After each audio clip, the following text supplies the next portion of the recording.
Have you noticed it? I have. There's a definite shift that's happening in the Toronto real estate market. And for neighborhoods like ours, West Rouge and Centennial, it's a perfect microcosm of what is happening citywide right now. And especially when it comes to for sale by owners. We actually have a few of them in our neighborhood right now, and that's what we're going to look at. Okay, just so we're setting the record straight here, I do not hold it against anybody that wants to sell their house by themselves, or try to anyways. It is your right, and you can do it, and it is possible. It's been done. I'm going to show you some stats and everything that may make you rethink wanting to do it. First of all, it's just, legitimacy of this house for sale. I mean, when I come across a sign like this, it does not look very professional to me, and I don't think I'm dealing with a professional. There are groups like this, which are an actual brokerage, Property Guys. At least, their signage is more professional and lets me know that there's something behind going on behind here, and that I might be, dealing with some, sellers that are probably a little more in tune with what needs to be done in order to get a house sold. Okay, with that being said and out of the way, before we get into look at the houses that are for sale by owner, I wanted to go over some stats and general information, just so there's a bit of context to what I'm going to be talking about as we go through the properties. Let's go over some figures and stats. Now, everything that I give you here is going to be based on US data, because the National Association of Realtors in the US likes to do surveys every single year and give out a lot of information. Unfortunately, up here in Canada, with the Canadian Real Estate Association and the Toronto Real Estate Board, they are gatekeepers. They want to hoard all the data because they are positioning themselves to act in a way of a data propagation company, where they were going to sell data back to the best bidders and lowly old realtors like me that already pay a lot of exorbitant fees, can't get this data, can't give you the data because they want to profit from it. That's enough of my soapbox speech. Now, onto it. 6% of FSBOs, for sale by owners, were successful last year. Only 6%. That is down from a peak in 1985 of 21%. 21% of homes were for sale by owner and successful in 1985. Let's look at some of the reasons that people decide to sell without an agent. I'm sure you guessed it, but the most obvious reason for choosing to sell without an agent is that they believe they're going to save money. 61% of respondents believe that. Other reasons why sellers may have gone FSBO: bad experiences with agents. Some sellers have had a negative past experience with an agent. It could be like poor communication, lack of effort on the agent's part, or just feeling pressured, and they believe they can do better on their own. Sometimes I believe them too. Next is belief in their own sales ability. They think they have the negotiation skills or the marketing savvy and the knowledge to sell a home just as well as an agent. And to be honest, some of them do compared to some of the agents out there. They may be selling to a friend or a family member, and I don't blame them one bit for not using an agent here. If they already have a buyer lined up and they are getting the price that they want for their house, have at it. Go ahead and sell it without an agent. Perceived simplicity. They believe that selling a home is just about listing it on the MLS or plunking a for sale sign on a stop sign in the neighborhood, as I showed you earlier, and then they're just waiting for the offers. They're just underestimating the legal implications, the negotiation, and just the overall closing complexities. Distrust of the real estate industry. Some sellers believe agents are overpaid. Some of them are. They provide very little value, or they just don't have the seller's best interest in mind. Unfortunately, that can be true. A belief that the hot market means that no effort is needed. Even in 2024, some sellers still assumed that buyers will compete for any listing that is posted for sale, even though the market has cooled. And then discomfort with negotiations. Some sellers think that a for sale by owner will let them avoid tough negotiations with agents who push for lower prices or buyer-friendly terms. So what are some of the challenges that for sale by owners face? Number one is accurately pricing the home. The next is selling within the desired time frame. And the next after that is understanding and completing all the paperwork. Let's look at some for sale by owner statistics. And again, keep in mind, these are based on US statistics, and I've translated some of them into stats for Toronto. On average, a for sale by owner sells for 12.64% less than a house that is listed with a real estate agent. If we compare that to the median house price in Toronto for 2024, which was $1,117,600, a FSBO translated would sell for $976,419. Said differently, that is $141,181 less than a house that is listed with an agent out for sale by owner. Number one, there should be a priority for everybody, is security. When selling as a for sale by owner, you are responsible, home sellers are responsible for scheduling and vetting potential buyers. And unlike working with an agent where all the showings are coordinated through the listing brokerage, for sale by owners may unknowingly allow unqualified or even dishonest people into their home. Without proper screening, they risk encounters with window shoppers, unrepresented buyers with no real purchasing power, tire kickers in other words, or even scammers looking for vulnerabilities in the house. And I don't mean to be alarmist, but that should be a concern. A lower sale price. Statistically, for sale by owner homes sell for less than a house that is listed with a real estate agent. It's just been proven.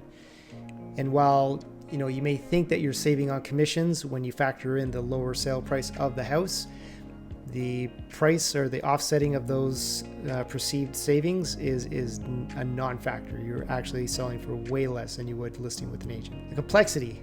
Selling a home is not easy. It involves navigating complex legal and financial processes.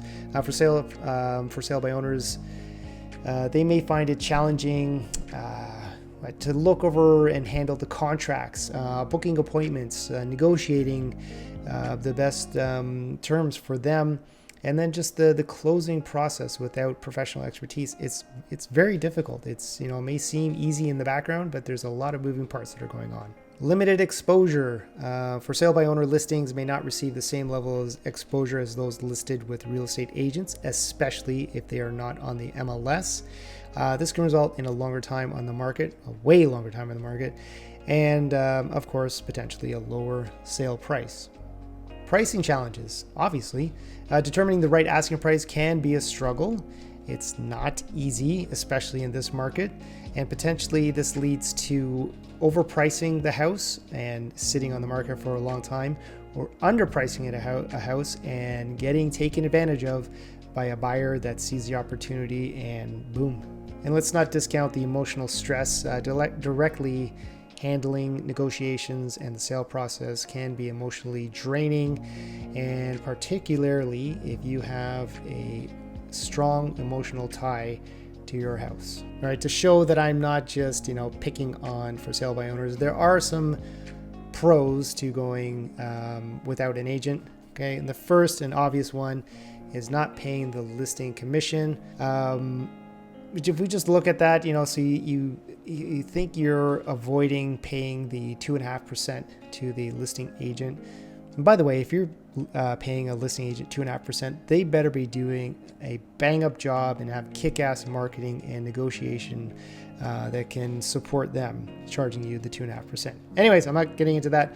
But if you break it down and you look at the stats that I showed you, in the end, it is you are selling for less than you would, even factoring in commissions, to list with an agent. But hey, like I said, if you have a buyer lined up and you're getting the price that you want, then absolutely you are saving the commissions that way. You have control over the process. It gives you complete control over how you showcase your property and in negotiating the terms with the buyers. I don't suggest it, but go ahead. And then there's direct communication with the potential buyers. You can just address the questions right away, or any concerns right away. Keep in mind you are not covered by errors and omissions, but you have that control, and then this potentially just leads to a faster sale process if you're dealing directly with the sellers and not having a middle person in between. So this is the first house that is for sale by owner, number 39 Maberly Crescent, 4 bedrooms, 3 washrooms on a 30 by 110 foot lot. Now I'm just gonna let you listen to the voice message that I got from the owner when I inquired. And I know you're probably going to bring it up, but I did not see that there was a no agents please rider on the sign. So once I found out about it, I politely told the owner and I backed away. So I didn't do it on purpose. I am not like that. Hi, Mike. Calling, returning your messages. Sorry I couldn't talk to you this afternoon. I'll get back to you this afternoon. I had somebody come by the house. And you wanted to know how much we want for the home.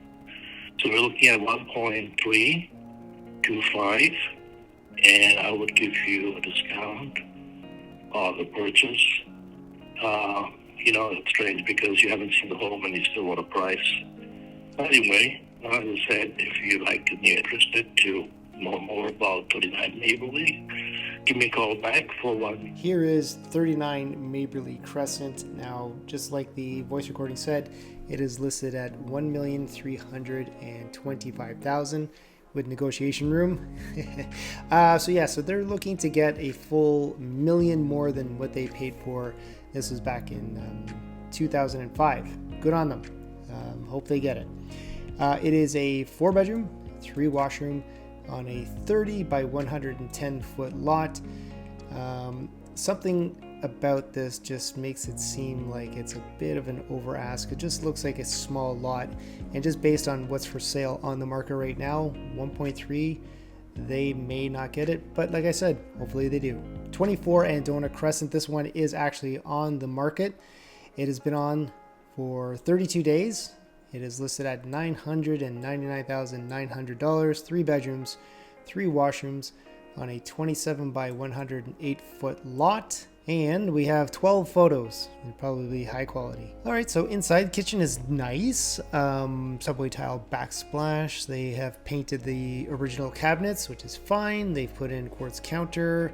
They have neutral decor, hardwood floors, hardwood staircase. We have hardwood upstairs as well. So it's a fairly upgraded house. I'm assuming that this is going to be the primary ensuite, another bedroom. Yeah, here's the family bath. So the only thing I think I would have done differently here is probably paid for some virtual staging just to get some furniture into the rooms, just to show the room depth. The last house on the list is 117 Clapison Boulevard. Right now it is listed at $1,225,000. It has been on the market for 21 days. It is on an impressive 45 by 150 foot lot. And it does have an in-ground pool. Let's take a quick look at the 18 photos. Must have upgraded. Inside is a very nice house, open concept. Looks like they got a good day with sunshine.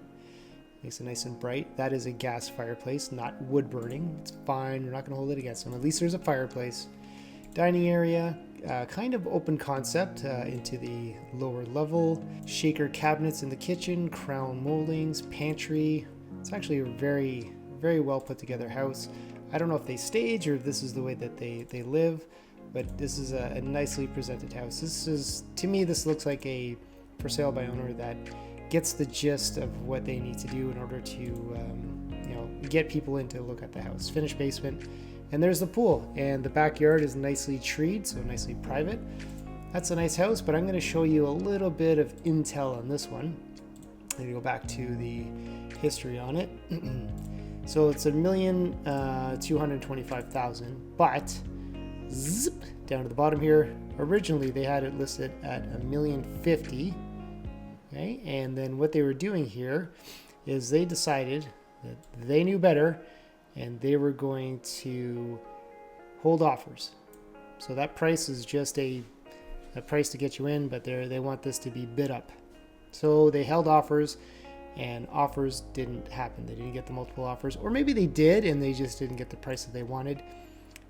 So what you can see now is that they've bumped the price up to where it currently is at $1,225,000, and they're taking offers whenever. So that's all for this video. Thanks for watching, and I will see you next week for another look around the neighborhood.